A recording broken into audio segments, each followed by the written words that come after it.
Alrighty. Finished another one. This one is the... Oh man, I threw the directions away already. What the hell? This is the V150 Commando by Hobby Boss. And it's a rather cool looking vehicle, which is why I always buy a model. It's based on what I think it looks like or how interesting it appears to me. And finished up really nice. Can't say that I had any real issues with the exterior of the vehicle. It all went together pretty well. There's a few small gaps here or there that needed filling. My issue came with some of the more, well, let's just call them soft details. The interior is where I really had my issues. I had initially planned on, because it had a full interior, leaving the hatches open so that you could see inside it. But once I got it all constructed, I found that it was what I really believed to be out of scale.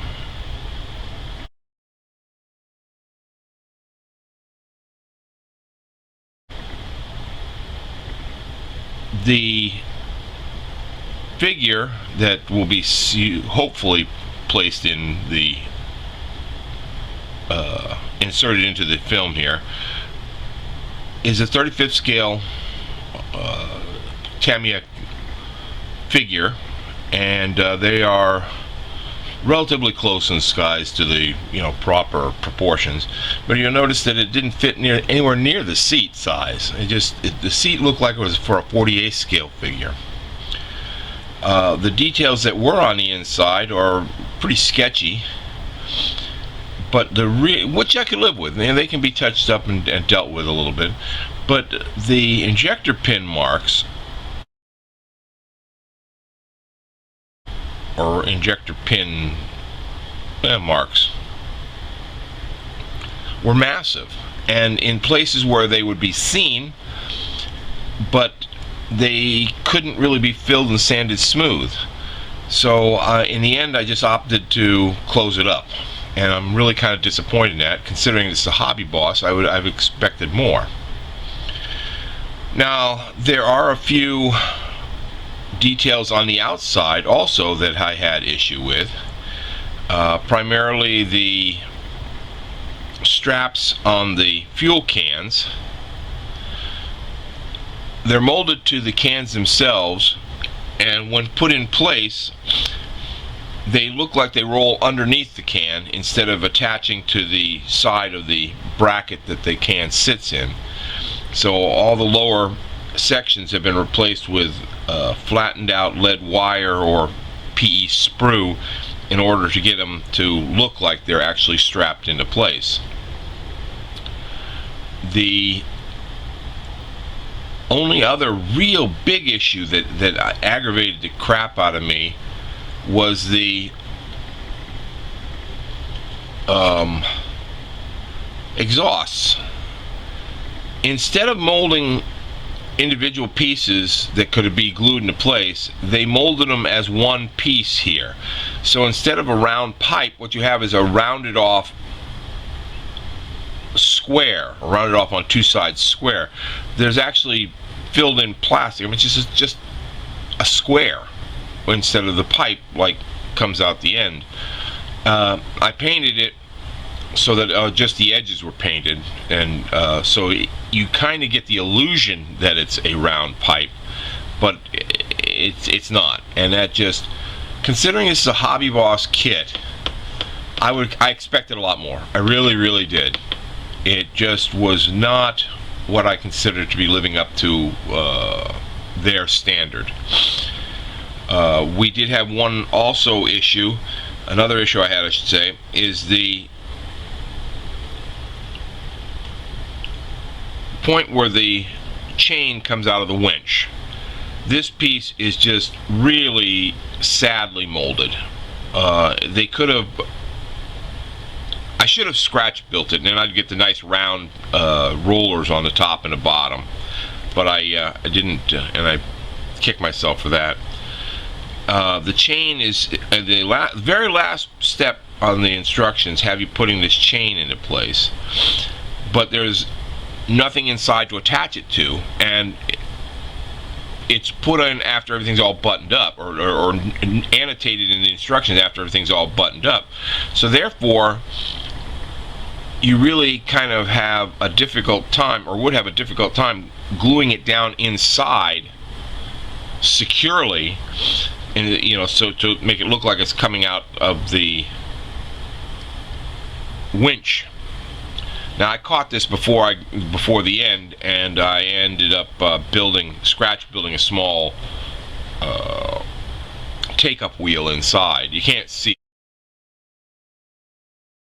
it, so I wasn't real concerned at how well it looked. But it's attached. The chain is actually attached to a take-up wheel inside where the winch would be.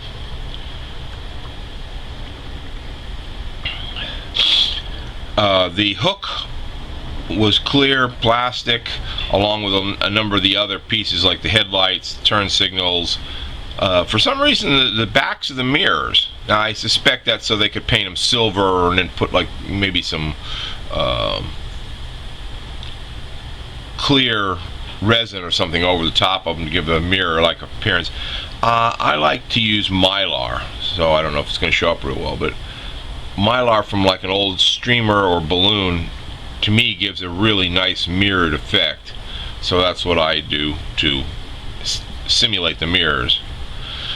I had to sand off the details on the little hook because they wanted you to hook the chain to it, but the details on the hook were two bolt heads, or bolt head nut bolt detail, and there was no way to attach the chain, so I ended up sanding those off, drilling a hole through it, and then wiring the chain to the hook in order to, well, put it on.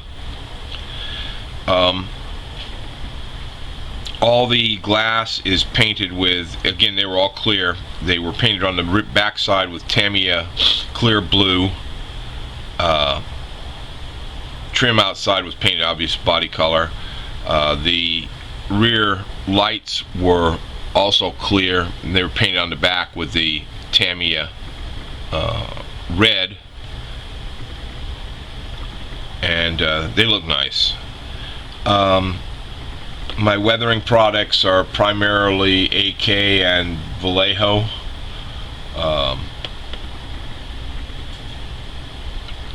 I didn't go overboard with it.